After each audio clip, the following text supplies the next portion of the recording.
Good afternoon. I guess I should say good late morning. I realize I am the only thing holding you from lunch, so I'm sure brevity versus dissertation will be appreciated, and I hope to insert a little levity into this conversation so we can pass along some of the key points I want to discuss.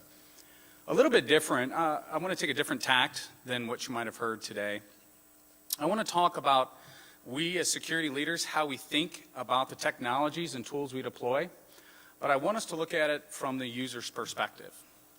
So what I'm going to offer to you today is a hypothesis based on the usability of the data that we provide, how it directly impacts the security of our organization. Okay? So with that, let's go ahead and get started. So data is by far the most powerful currency there is. Let's just look at it each minute of every day. There's over 200 million new email messages. We have 2 million searches. We have 684,000 pieces of Facebook content, 100,000 tweets, development of 47,000 new apps. So if you're still thinking about getting a career in, game development, there's still opportunity there. And upload over 48 hours of video to YouTube. And it's interesting, so I gave a talk on the Internet of Things maybe a couple years ago, and I used very similar statistics. And I went back to the IDC website, and I was like, okay, what's the new projection on the total number, or the total amount of content created by 2020? And so the latest information is 35,000 exabytes, which exabytes is typically not a word I use in my vocabulary. But before that, about a couple years ago, that number was roughly 15,000 exabytes. And so for those of you that may not be too familiar with exactly what an exabyte is, so 1 exabyte would be enough if we took a stack of books. It would go from here to Pluto and back 80 times. Or another way of saying it, 5 exabytes would be every spoken word, ever murmured out of every language of every human being in the history of our planet. So when you think about the sheer amount of data being created, it's asking us to think differently about how we as security leaders need to interact with that, and how do the tools and policies that we look to enforce need to help educate our users around their use of that data. So, but ultimately, all the technology we're seeing from wearables to smart cars, it's making our lives easier, right? So everybody can look at their watch and say, hey, I've made my 4,000 steps for the day, or I need to climb the stairs a few more times. Life is getting easier. It's more convenient, right? So we have the refrigerator, right? That's came out of about 2011, the Frigidaire, which I can just scan the UPC code on it. I put it in there. Based on usability, it tells me, hey, you need to order some more milk. I can connect it with Alexa and say, Alexa, go ahead and order me some eggs and milk, and it can be delivered. That's fantastic. I can even leave notes on the refrigerator. We don't need magnets anymore. Hey, let's go ahead and start now communicating with significant others all via technology. And ultimately, we're creating our devices to even be smarter about our user behavior and habits. Why don't we connect it to our health, right? And let us know what is appropriate anymore, right? So again, we are giving information to make our lives more convenient. But how great is that, right? So for a couple of you that may have the lucky opportunity of having a Tesla. So I'm sure this has been talked about many of times, and you're familiar with some of the advanced capabilities and how the Internet of Things is really populated throughout our smart cars today, and how cars are much more technological than they've ever been. But this is great. On my app, I can look at the energy consumption. I can turn on the lights. I can even look for the closest refueling station, or in the instances of my friend, when he let his son go for a ride, he got an alert saying your Tesla was just in an accident. Don't worry, we've went ahead and scheduled maintenance for you, and here's the body parts that are damaged. That was an uncomfortable conversation when he called his dad saying, I got into a fender bender. He goes, oh, no, you didn't. I can tell all the quarter panels that were smashed. But what about that, right? I mean, if we think about this, I just traveled this past week, took some time off, and was going through the Atlanta airport, 45-minute delay, and there's clear, right? So how many have You in the audience have used Clear or are familiar with it? Okay, a couple of hands, right? We are trading privacy for convenience, right? So the retinal scans and the DNA, and outside of where my SF-86 is originally housed, which I have no idea where that is, we give away information to expedite our lives. Just to look last night, there's about 42,000 apps available for financial and wealth management. Fantastic, right? Just enter in all your passwords and bank account information, and I'll put it in a pretty graph for you. And one of the companies I found, in fact, several, I just did a random sample, the companies, I did a little search on this company, was no older than this PC, right? What about health, right? We're going to have a fantastic speaker later today on the changing focus of healthcare. We have Hudson Alpha, one of the leaders in genomics research. 23andMe and Ancestry are really changing the way we look at healthcare, right? Just give me your DNA, right? But what about the technological tools we have, right? So in the upper left-hand corner is MiniMed. I come from a family that has diabetes, and frankly, this has changed our lives, right? I can oversee my grandfather and say, hey, as a custodian, I need you to intermediate and give him his medication. I can do that via my phone. Sanofi, Eli Lilly, all of these, Google Health, which is a diabetes-based contact lens, to the bottom, which is Proteus, which is, hey, I'll just swallow a pill, and it communicates with a little sensor on the outside of my skin and then communicates to my phone, and that data can be sent to my healthcare provider. Oh, by the way, I hope my health insurance company doesn't get that and raise my premiums, right? So the point of it is all this data is becoming alive, right? All this data is highly consumable, and the rate at which technology is advancing is outstripping user education. Eric Schmidt said it best. He says, when asked about privacy, he says, well, very simple. If you don't want me to know about it, don't search for it, right? If you have something to hide, then maybe you shouldn't be doing it in the first place. Well, think about that. That means a fundamental shift in stating that you need to submit to full surveillance, otherwise you're probably a criminal worthy of suspicion. There's a father in Illinois a couple of years ago, found out his teenage daughter was pregnant. You know how he found out? His teenage daughter was doing searches for, how do you know if I'm pregnant? Leveraged her red card from Target in their infinite wisdom of analytics and marketing, sent the household a coupon for prenatal vitamins addressed to her. We need to understand that the information we make public is consumed and sold and leveraged at times to just be marketing. Of course, we've learned otherwise. But the point of it is the sharing information is so willing amongst the next generation of employees that it's going to directly impact how they will use your data. Mark Zuckerberg said, guess what? Guess privacy is just not a social norm.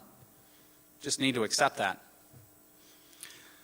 Conversely, they also admit to at least 600,000 accounts on a weekly basis being compromised. Former, interested in HumeNet, there is no greater source of intelligence than Facebook. I can log in and look at the photo you put up there and do the GPS coordinates, because most photos, by the way, log the GPS. And it gives me an alphabetical list of all known associates. How convenient.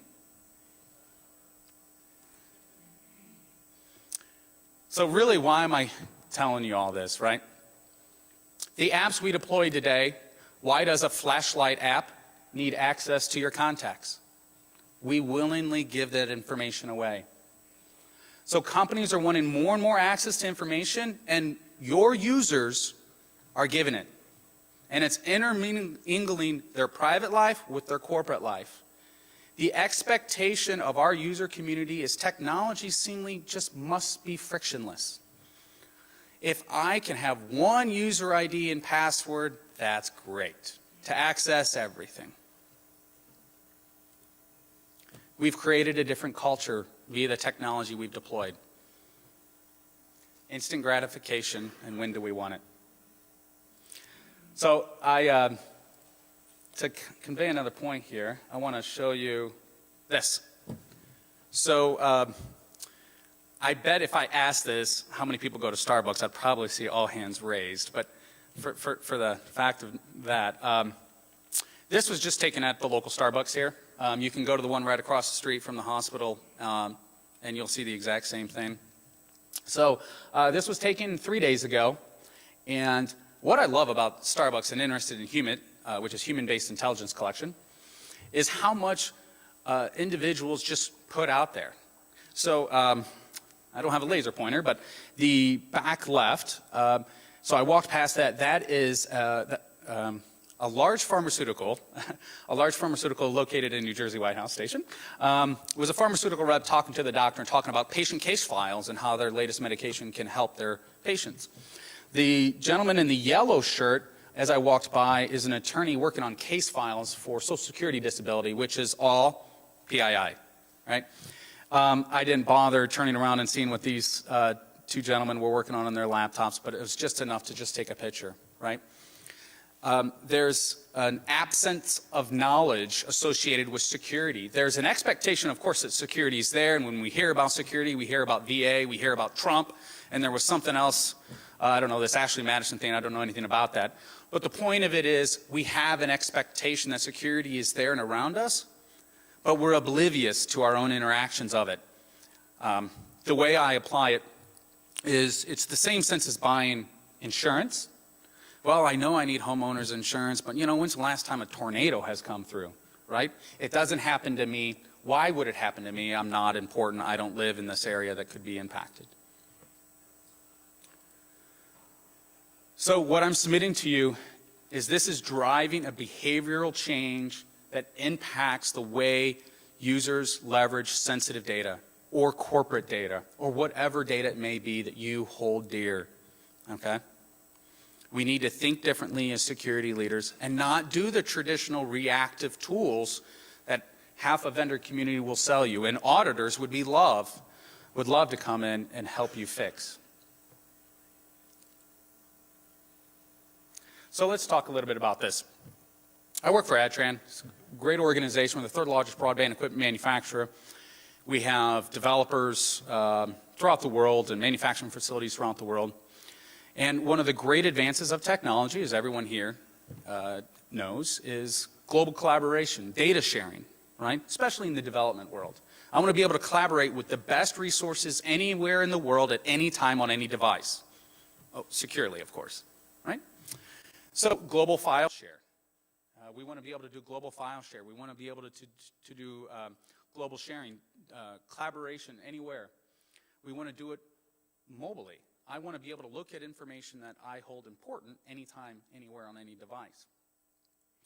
And I can leverage any company I want as an IT leader to develop this. In fact, I was at a great conference, ET6, just 2 weeks ago, 3 weeks ago in Chandler, Arizona. And this is the first time in all of my conferences and opportunities to come up and speak that I've seen this happen. It was a roundtable conversation on mobile app development. We had the traditional app developer, the waterfall method, IT controls, IT governs, we will develop, we get into the code. And on the other end of the table, a gentleman, I would probably guess mid, maybe early 20s, the CEO of another startup, and he said, no, if you, IT, try to control innovation, you will never keep up with the pace of change. He goes, my tool, my technology, I say containerize it and give it all to the end user. Fail fast, develop, play with whatever you want, publish anytime you need. Complete dichotomy of thoughts. And they actually got into a heated argument. I thought they were going to stop the discussion. But it's a change of the old way of thinking to what society's norm is on sharing of data and the way technology is being used across our enterprise. Here's another statistic. 71% of employees in your enterprise are likely using apps not even sanctioned by IT. And how much of this is true? It's true to me. I'll just use my own Dropbox. You guys are not providing a way for me to collaborate, so I'll just put it on Google Drive, right? I'll just email it to Yahoo. IT's traditional way of protecting the enterprise is not changing quick enough. What about the regulators, right? Make the regulators great again. Are we seeing a shift there? 100%. But again, it's not quick enough, but we're seeing shifts everywhere, and I'll talk about that. So I'm sure some of you know, I guess if you're in the commercial space, and especially if you're a multinational company, the fourth one down, HIPAA, GLBA, which is an old financial one, and GDPR. If you're not familiar with GDPR, then you're probably safe. But if you are, then you know the seriousness behind this. This is European. I think originally this is kind of a reaction to Edward Snowden, and you know, the European Union said we're going to adopt SAFE 2.0, and then they just announced GDPR, General Data Privacy Regulation, that comes into effect next May. It is by far the most sweeping regulation around privacy and security, with penalties of 4% global revenue. Think about that. It is putting teeth, just like SOX did years ago. It's asking corporate officers, CTOs, and privacy officers to sign the dotted line that you have protected the privacy of all your employees, contractors alike.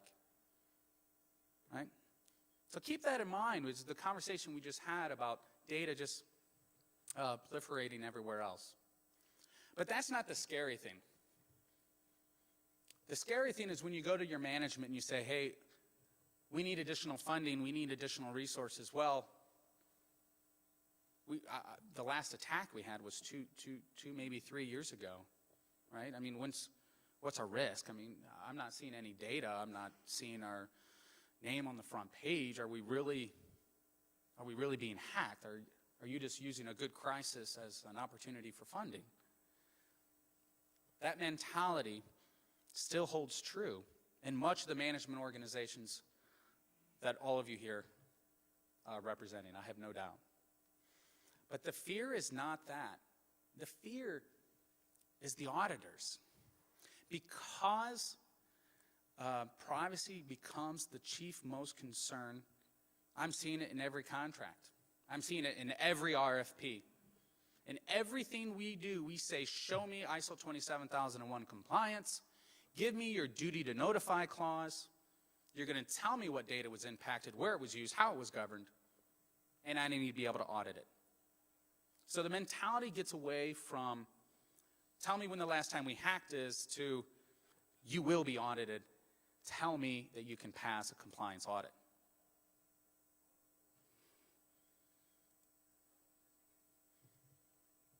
So, what do we do? So I want to talk about just 3 simple things that's going to challenge, hopefully, the way you think about reacting to the user community and the social norms that we're seeing that behave throughout our society today. So what I like about the ADT sign, it's the $2 effort to just put out in your front yard. That essentially just incentivizes robbers to go somewhere else, right? In fact, I must be guilty to say, maybe we shouldn't record this part, that I have one of those signs. I don't even have it active, right? So, but again, the point is to say you would have easier luck elsewhere, right? The point here, though, is when you think about security, when was the last time you made a major investment into your security, right? It was likely because of an event. Do you know the largest security investment ever was when the VA, in the series of problems, the VA lost all that PII data associated with veterans, the lost laptop? Do you know more money was spent on disk encryption than any other security hardware or mitigation factor? It was a reaction to a force that was already present that we should have been able to predict because of the mobility of our user community. So my challenge question is, do you know the metrics and where those risks are? Right? I think a lot of us can talk about the risks. Well, multinational companies doing state-sponsored terrorism, or yeah, that's great. And I will tell you, a motivated actor with state-sponsored efforts behind them, best of luck. But let's be honest, you'll never get past that. But what about everything else? Right? How are you appropriately monitoring the risks that you have? My next challenge question is, do you know what it takes to actually mitigate those risks? Let's think about that.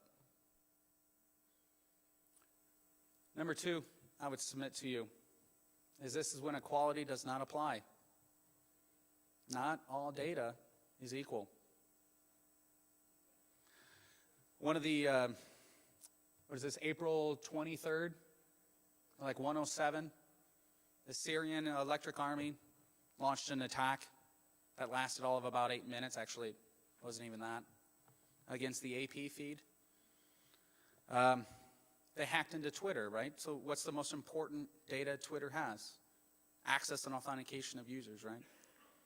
So they went in there and they hacked the AP's account. 107 on the 23rd, 2013, they launched the White House has been bombed, President Obama injured. That was immediately retweeted all around the world. The S&P and the market reacted quickly. And within 5 minutes, the White House press secretary had to come out. Jim Carney, I believe his name was, came out to refute that. The AP actually retweeted to try to refute that. But in 5-minute period, or the total 7 minutes the entire event took, we lost $136 billion of shareholder value from a simple tweet. They were able to shift the market of two extreme powers, Wall Street and the White House. So not all data is created equal. So here's what I ask of you. And if you're brave enough, I'd like to see a show of hands. So my question is, do you know which data is the most important in your organization, the most valuable to others or to competitors, or the data that would cause the most harm? Can you name that data? A couple of hands? Okay.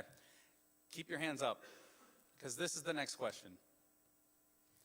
Now, do you know where the data lives and all records of that data, how that data is governed, and who has access to it? So let me talk a little bit about that. Here's a cynical approach to these answers. Do you know what data is most important? Sure. It's probably our pricing data, maybe our contract data, maybe it's intellectual property. I certainly know that because I'm a great security expert and I have a firewall and an IDS and I have a policy and an acceptable use policy to boot. Okay, good. Do you know where the data lives? Oh, sure, it lives on SharePoint. Great. And has it ever been copied and maybe put on someone's hard drive? Oh, maybe. I'll just put a maybe in that category. How is it governed? Meaning, are there multiple uses? So I can do revs and I can overwrite the metadata, which is ultimately what we need to start thinking about, metadata of our data sources. And can it be overwritten and falsified and manipulated? Oh, let's just put a pen in that one. And who has access to it? Oh, yeah, sure. I just log into AD and I can see who has access to that. Boom. I passed that question, right? Think about those two areas when we start to think about the form of data, how we protect it, and what we view to be the most important. So we have crown jewels. I would tell you that even in my role, and before this I head up all G&A technology for Eli Lilly, which is, as you know, in the pharmaceutical or life sciences space, very litigious area. Intellectual property associated with any molecule can be worth billions and billions of dollars, right? So very sensitive information. But I would argue that in most of your organizations, if you went around the executive committee table and said, you know, I heard this crazy guy, he talked about identifying data, what our crown jewels would be. Looking at one of your officers, what would you say your crown jewels are? Oh, well, that's easy. It's contracts. What would you say? Oh, it's pricing. Why? It's intellectual property. No, it's trademarks, right? The point of it is there's varying degrees of our own perception of what we hold dear, right? And so we build these castles and these moats and these great ways to secure this data, but users don't want that. They want seamless integration. So they're going to put the crown jewels on their phone. That actually there is a, I don't know if you remember those. I think that's kind of even before the big Amazon and cloud computing. That's one of those white box. They still sell them, actually. They're 5 terabyte, and I throw them in my home, and I built my own private cloud. Pretty neat, right? I can actually log into my home private cloud and push my Dropbox folder to that. Oh, but my Dropbox is corporate. Well, that's okay. There's no access firewall between Dropbox and my own private cloud. So I just took 5 gigs worth of data, right? Or how much have we seen actually sent to Yahoo? Or the question I get, and I'm sure some of you get, hey, we just had this sales leader leave our organization. Tell me what he took with him.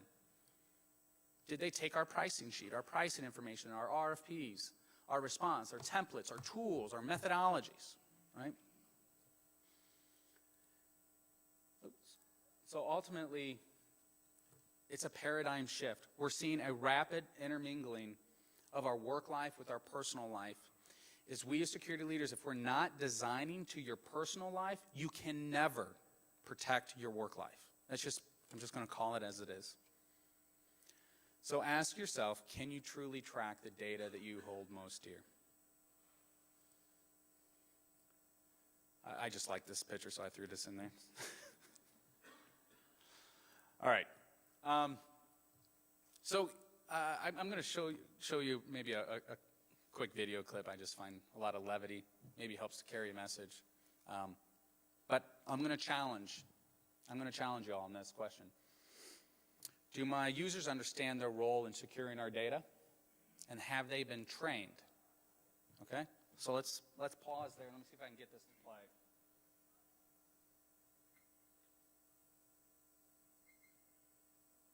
People aren't computers. They make mistakes. A computer doesn't make mistakes because they have a firewall to protect it. And people don't. That's why as assistant branch manager, they rely on me. I'm the wall of fire. Does anyone know what I mean when I say physical security? Yeah. That is when, I know that one.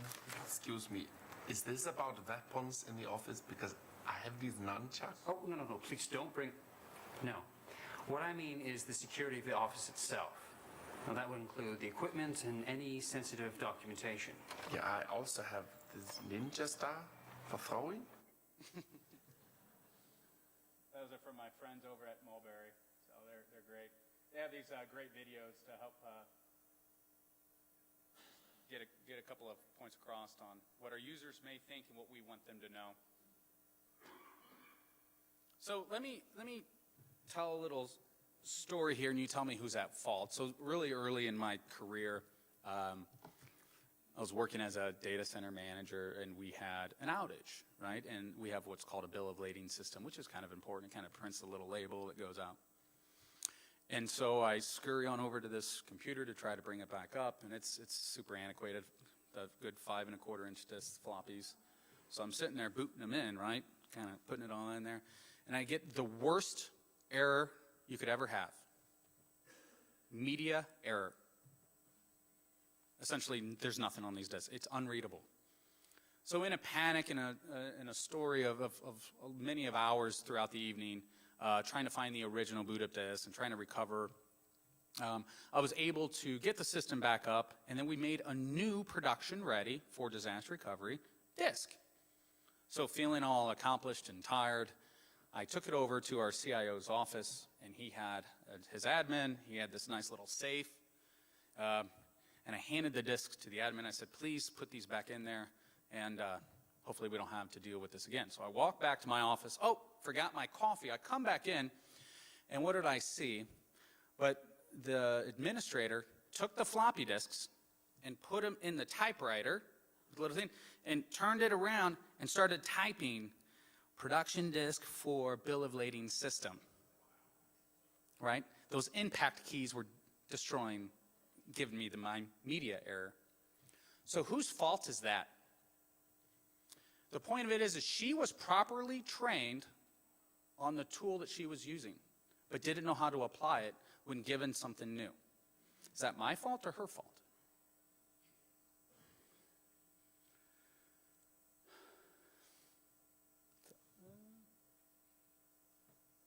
So I did a long road trip with my mom. She's getting up there in age, and I was kind of talking with her about, the concept of, Mom, maybe you shouldn't put some information out there on Facebook, and Facebook isn't really private.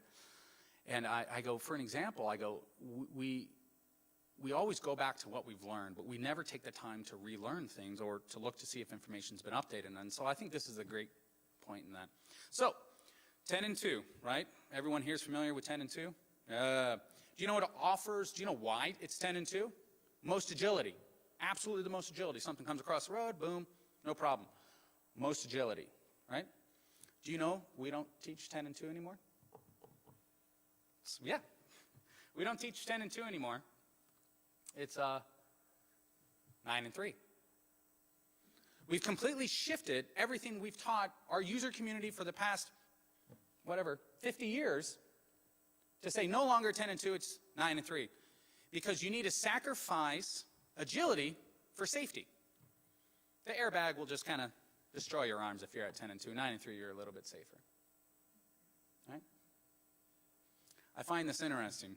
It's a perfect example of when we apply new tools and there's new technologies being made available to our user community, the last piece of education they may have is outdated.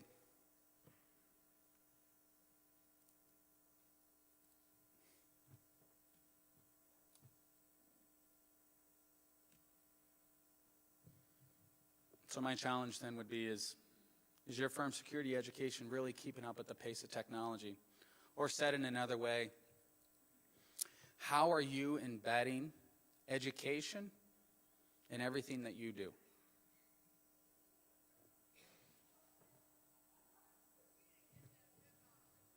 So we will never get around user expectations on frictionless technology. We're seeing it everywhere we go. You're seeing it in your private life. You're seeing it in your healthcare life. Users expect data to be seamless. So ensure that our systems work effectively, securely, and they don't work insecurely. And keep education always at the foremost front of when we think about new tools and technologies, always being mindful that you need to be able to track data, whether it's DLP tools or you tag metadata, and I can follow that data anywhere it goes. Because you can never design around the end user, design with the end user in mind. Don't design with what they need today, design by what you think they're going to need. 71 airports are looking at banning laptops in carry-ons. That was just Fox News this morning, right? How does that impact you as a security professional, right? What do we need to start thinking about in education and new tools, new ways for them to gather information, maybe just carry a shell of a laptop, no data on it whatsoever. All right? So those are my points around the change in our society, and I guess with that, I hope everyone enjoys the rest of the conference. All right, thank you.